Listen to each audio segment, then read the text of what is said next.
Hello students, this is Dr. Sujata Maktoum, Assistant Professor in Zoology, KTHM College, Nashik. I'll be dealing with immunology for MSc 2 Semester 3 students, and the topic of today's discussion is immediate responses to infection, which is included in chapter 1, that is Introduction to Immune System. In this, we will be understanding the structuring of inflammation, its origin, cause, and then this will be followed by the acute phase secretions, or you can say the action of natural killer cells and different cytokines. You know that in earlier lectures I have discussed about the function of immune system, that is it imparts immunity, and this is achieved by the action of different cells which are seen present into the immune system, right? The important cells which participate in imparting this inflammation is all the innate cells, that is the cells belonging to non-specific type of immunity. They can get engaged into imparting inflammation kind of response against the foreign particles entry within the body. In other sense, I can say that the response or the body's immune response which is seen against any kind of irritant which makes its entry within the body can lead to formation of inflammation. Now this irritant could be any pathogen which can lead to formation of an infection like bacterial infection, fungal infection, viral infection, and so on. Other than that, there could be any chemical agents which could be causing certain kind of irritation to the bodily cells, and even that can lead to inflammation. Further, if there is a splinter in the finger. Now what is splinter? Supposingly, if you come across an act of thorn into the body, there is entry of thorn into the body. The thorn part, the tip of the thorn or the sting part of the insect which remains inside the body, it causes the irritation into that specific region because of its presence. So that is called as the splinter. So splinter in the finger can also lead to inflammation. Now such inflammations which are commonly observed when it is seen with reference to organs, there is a medical condition, and this medical condition is defined by the prefix that is the suffix that is called as the tis. Say for example, if there is inflammation of the bladder, it is called as cystitis. If the inflammation is seen in the branchial region, then we call it as bronchitis. If the swelling or inflammation is seen with reference to the middle ear, then it is called as otitis media. Or if the inflammation is seen with reference to the skin, it is called as dermatitis. So whatever kind of inflammations one get across, either by the action of entry of certain pathogen, chemical agent, or splinter, or within the organs, there are 5 different conditions which are commonly observed. So these 5 different conditions or symptoms which enables us to identify the occurrence of inflammation includes redness, heat, swelling, pain, loss of function. Now this becomes more prominent when it is seen onto the skin or when it is seen outside the body. We will be not able to identify these kind of swellings when it is seen within the organs. Only with the help of certain tests or with the help of scans, one can find the appearance of swelling into the uh, s- uh, inflammation into the you can say bladder, bronchitis, or any other region or any other organ of the body, right? Now, to begin with understanding of inflammation, we need to know the history of this inflammation. There is the record by Romans which is 200 years old, and they have mentioned appearance of inflammation and described it with the help of 3 Latin words, that is tumor, rumor, and dolor. Tumor refers to swelling, rubor refers to redness, and dolor refers to pain. Now further, in the 2nd century, a physician named Galen, he came across with the fourth terminology, which is called as functiolacia. Now this functiolacia refers to loss of function. That is what I have mentioned in the 5 symptoms of inflammation as the swelling, redness, pain and loss of function, right? Now to have this understanding of inflammation, we need to know how does it occur. Now this, to understand this, we will try to understand the cardinal signs of inflammation, and these cardinal signs are summarized into 3 different points, that is vasodilation, capillary permeability and influx of phagocytic cells.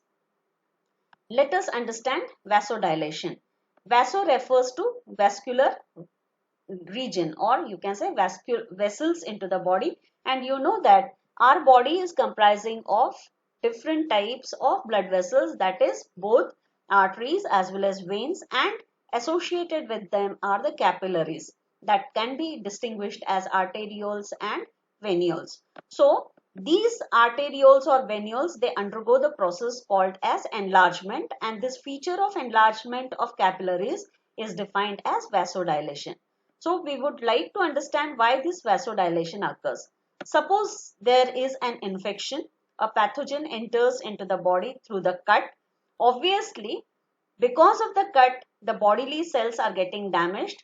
So these bodily cells which are getting damaged in presence of a cut obviously will respond in certain kind of imparting or secreting certain secretions, and these secretions in association with the bacterial agent which has entered into the body will also help in enriching the bacterial secretion. So both bacterial secretion as well as the bodily cells secretion will act upon to the capillary network which comes in association of the wound. Now as a result of which this capillary will show certain changes. Now to understand the changes, we will first try to understand what is the natural or normal structure of capillary. The normal structure of capillary show a single layer of endothelial cell, and the capillary is very narrow. Obviously the blood volume is very less. But as I mentioned just now, that there is an infection, and that infection is because of certain kind of wound or injury. Obviously, the bodily cells as well as the bacterial cells, both of them, because of their secretion, will show effect or impact onto this endothelial cells. Now, this endothelial cell will become enlarged, or you can say it will become slightly larger in size. Now, when I say the endothelial cells are getting enlarged, obviously the impact is observed onto the capillary, or in other words, I can say the capillary is getting dilated or it increases.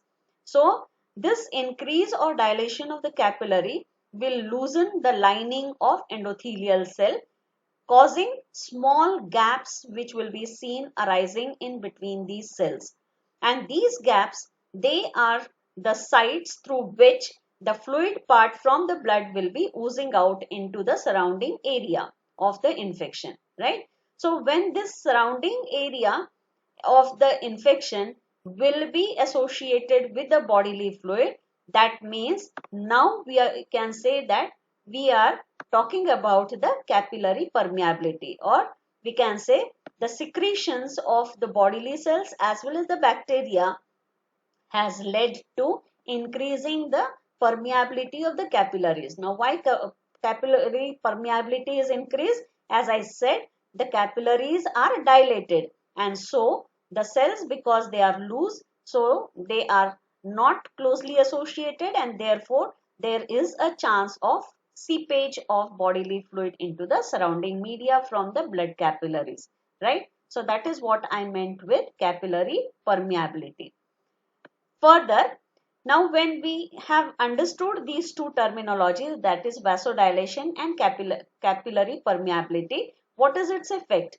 Now vasodilation will obviously lead to increase in the volume of the blood flow into that particular area. Or why? because the size of the capillary is enlarged, right? And when there is high volume of blood entering into such area, it will increase the blood pressure and it will lead to generating more amount of heat. That is the reason the area which is infected or which is showing a splinter will show large amount of hotness, or you can say it will be much more warmer as compared to the surrounding area or other bodily uh, temperature, one can say. Further, because large volume of blood is coming here, then that is getting seeped out and that will lead to accumulation of bodily fluid into the surrounding media, and that leads to swelling, which is called as edema, right? Now with these condition, there is influx of phagocytic cells. Now what are phagocytic cells into the blood? The first cell which will show its action is the neutrophil cells, and followed by that are the leukocytes.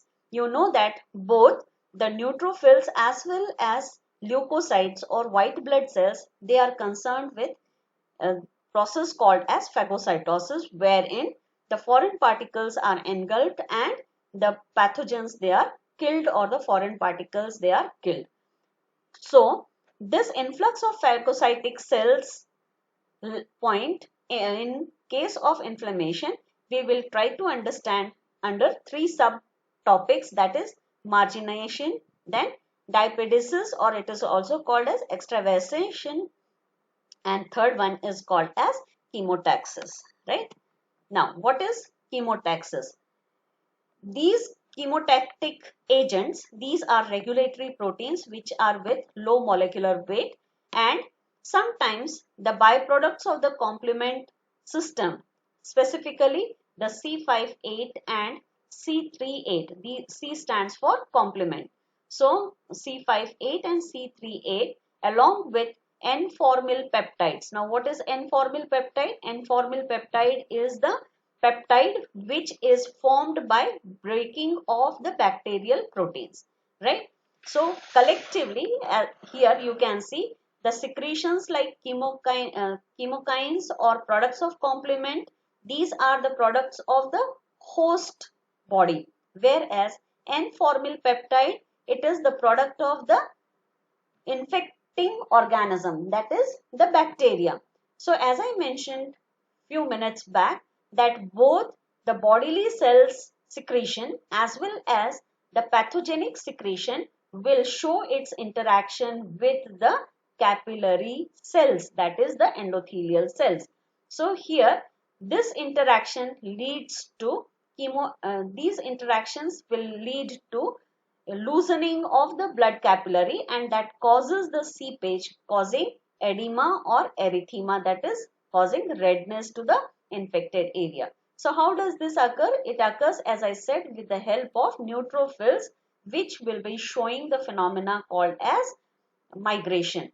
Now this migration, how does it happen? Suppose the blood is moving across, the first neutrophil will try to roll onto the capillary endothelial cell. When this rolling is been seen occurring, then the next stage in the stage of this chemotactic action is these neutrophil cells, they get settled at one particular area which is called as an arrest phase, and after arresting themselves through the two endothelial cell where there is small space generated, it tries to move out, and so it will be seen coming into the tissue, and there it will bring about the phagocytic action, right? So that is what is the sequence wherein we can say it leads to chemotactic action. To have the greater insight of this rolling and activation, the structure is been enlarged. Now this entire spherical cell you can see is a neutrophil, and it contains different types of receptors. So let us say there are three different types of receptors. The first one is this C-shaped receptor is the mucin. Then there is a zigzag type of receptor which is called as chemokine receptor. And third one, there are interkines. So all the three, that is mucin receptors, chemokine receptors as well as integrins, collectively are useful in bringing about the arrest condition of neutrophils. So how does it happen? In case of endothelial cells, they also show certain receptors which are classified as selectin and ICAM. Now selectin is the first receptor of endothelial cell which will be seen in connection with the neutrophil.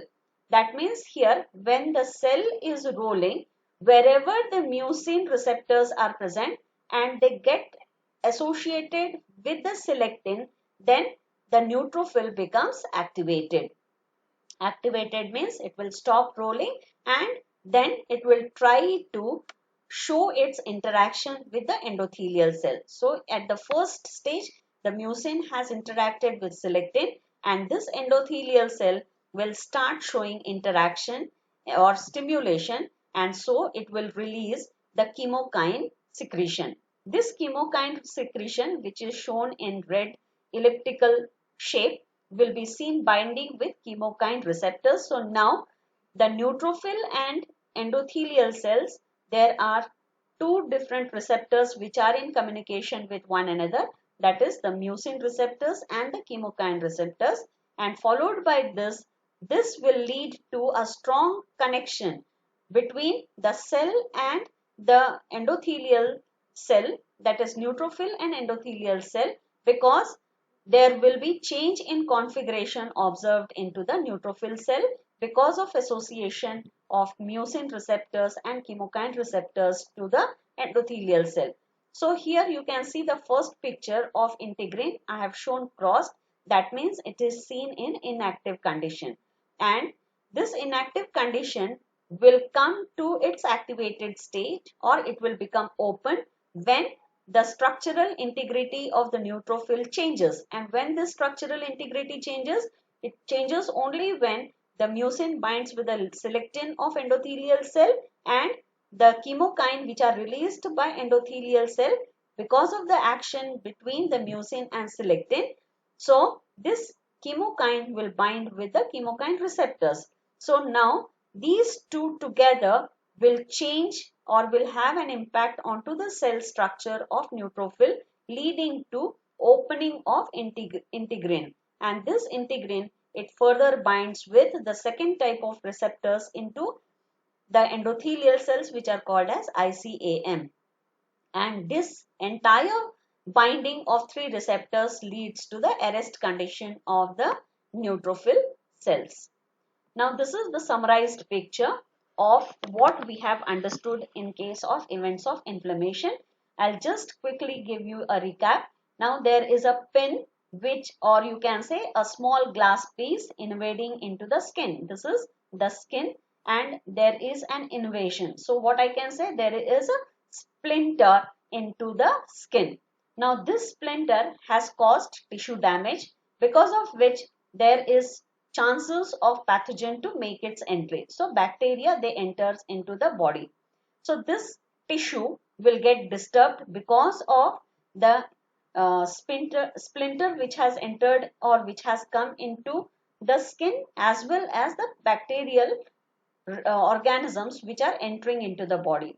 So both of them, they will release certain chemical substance, and these chemical substance will be seen coming in contact with the blood capillary. So initially the blood capillaries, they are small or they are less wide, but because of the secretion given out by the wounded bodily cells and the pathogen, it will act upon the endothelial cell and there will be widening of the blood capillary. So this widening has led to loosening of endothelial cell and large gaps will be seen generated in between the endothelial lining, as a result of which there is seepage of bodily fluid, that is the blood, into the surrounding media. Now, because this widening is observed, large volume of blood will be seen entering and that will lead to increase in the temperature obviously this infected area will become much more warmer as compared to the surrounding area.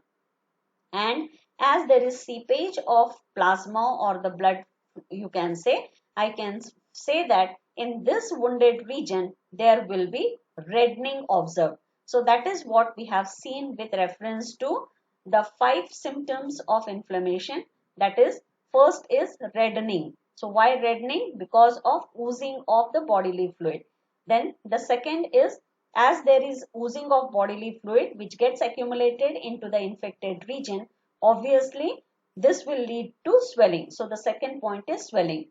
Third is, as there is more volume of blood flowing, high pressure of blood will be seen generated into this specific wounded area, that leads to increase in temperature. So heat will be seen increased. Fourth is, because of splinter, there is pain, and lastly we can say this will lead to numbness or it will lead to loss in function. I hope this entire process of inflammation is clear to you. Now there are two different types of inflammation seen, that is acute and chronic. Acute is short-term inflammations and chronic is long-term inflammation. Acute inflammation can last for hours to 1 or 2 days at the most, whereas chronic, the acute will get transformed into chronic if it is not treated on right time. And such chronic inflammations, they are causing different kinds of diseases, or they are responsible for the cause of different kind of diseases. So the question arises, does inflammation affect any internal organs? So answer is yes.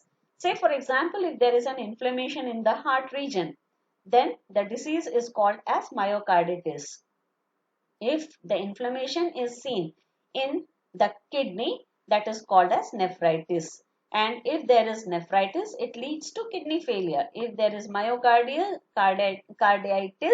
it is responsible for cause of heart disorders. And this can be also seen with reference to other kind of diseases like the cancer, diabetes, asthma, or it can lead to Alzheimer in old age. Right? Now we'll talk about certain chemical mediators which are responsible for showing immediate response against inflammations or infections. So the first one is acute phase response proteins, which are also called as APR proteins. Now these APR proteins, actually these are the serum proteins, and the concentration of these serum proteins is always seen increased into the damaged tissue. When this increased concentration is more prominently seen when there is the phase of recovery or there is the phase of death is observed. Further, this acute phase responses, these are generated because of the proteins which are synthesized into the body, and so we can say that the site of origin is most of the time liver. Then this liver, which is concerned with synthesis of APR protein, is actually defined as C-reactive proteins. That means, or in other words, you can say that liver is responsible for synthesis of C-reactive protein, which is one of the acute phase response type of protein and is seen present into the serum. Along with that, there are certain pro-inflammatory cytokines like INF alpha, which is seen secreted by the neutrophils. Then interleukin 1 and interleukin 6, once again this is secreted by neutrophils.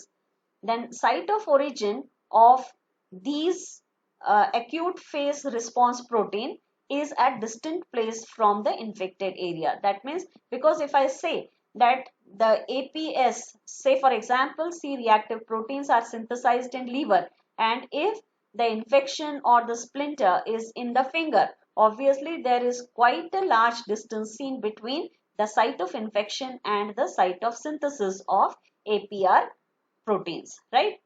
Both these C-reactive proteins or complement proteins, they are the part of innate immunity. Now let us talk about the mechanism of action These C-reactive proteins are actually the pentameric proteins and are commonly called as pentraxins.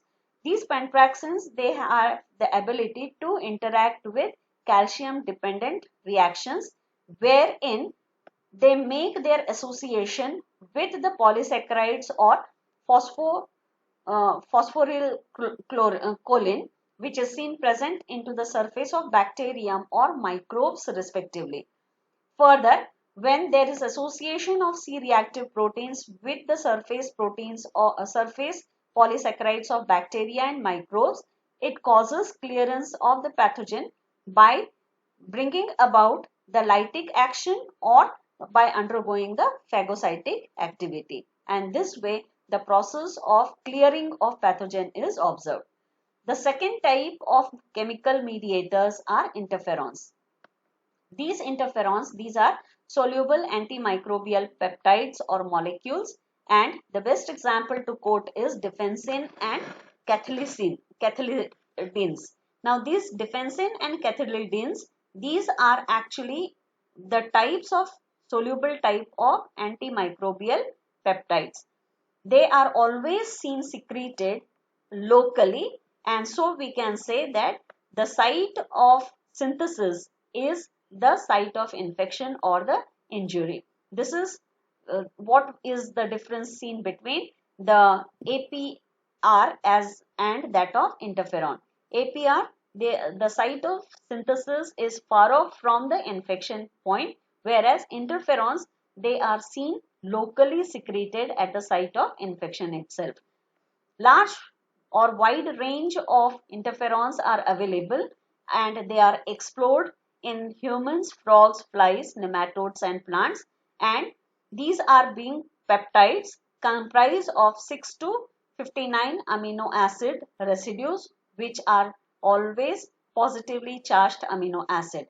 The human defensin is cationic in nature and it comprises of 29 to 55 amino acid, and in this it shows association of 6 invariant cysteine residues, because of which 2 to 3 disulfide bonds are observed into this polypeptide chain of defensin, human defensin, and as a result of which it gives the stability to the structure of defensin, human defensin. This human defensin is secreted by large number of cells like neutrophils, Paneth cells of intestine, epithelial cells of kidney as well as pancreas, and they are responsible to affect the bacterial cells or the fungal infection, and sometimes even the viruses like the influenza and the herpes viruses, they are being shown knocked down by the action of human defensin. These defensin actually, it disturbs the membrane of the bacteria, or you can say the viral coating or the fungal coating, and therefore it brings about membrane disruption, which is very common action shown by the interferons. Apart from that, when it is showing intracellular interaction, it leads to inhibition in synthesis of DNA, RNA as well as protein. When this is accumulated, this means the human defensin is accumulated, it activates antimicrobial and enzymes within the cell that brings about lyse into the microbes. Now the last component of today's lecture is the natural killer cell.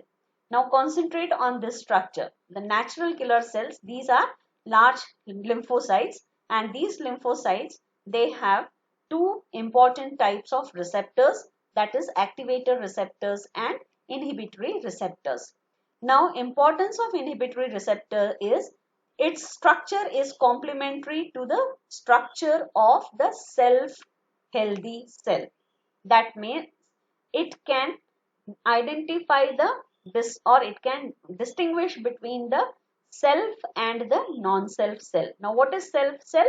The cell which belongs to the host body is called as the is called as the self cell, whereas the cell which is not belonging to the host body, say for example the bacteria, fungus, viruses, or sometimes the bacterial infected cells or virally infected cells, then these cells will be defined as the infected or cells or which should be removed. So such infected cells will be identified by the activator receptors which are present onto the natural killer cells. So the first action is when this inhibitory receptor binds with the normal healthy cell which contains MHC1 molecule, it will not show any lytic interaction, whereas this activator receptor, when it identifies the normal cell which is infected with the virus, so now I'll call that normal cell as infected cell. So this infected cell will show variation in its receptor proteins. Now this variation you can make out in, or the distinction can be seen between these two. Compare between the normal healthy cell and the infected cell. In case of normal healthy cell, you can see the structural similarity is deformed, and therefore this deformed receptor molecule has the opportunity of the natural killer cell to bind with the activator receptor. So this activator receptor binds with the activating molecule or the receptor which is modified because of infection, and as a result of which the natural killer cell will bring about secretion which causes the disintegration of the infected cell, and that is how the process of lysis occurs in presence of natural killer cell.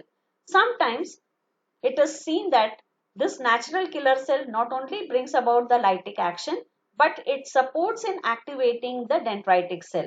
So this activation is or stimulation of dendritic cell is because of the secretions like interferon gamma and TNF alpha, which is given out by natural killer cell, and these secretions, they enable the dendritic cells to get activated or they become stimulated, and so they can bring about the phagocytic action of any pathogen which is in very much contact with the dendritic cell.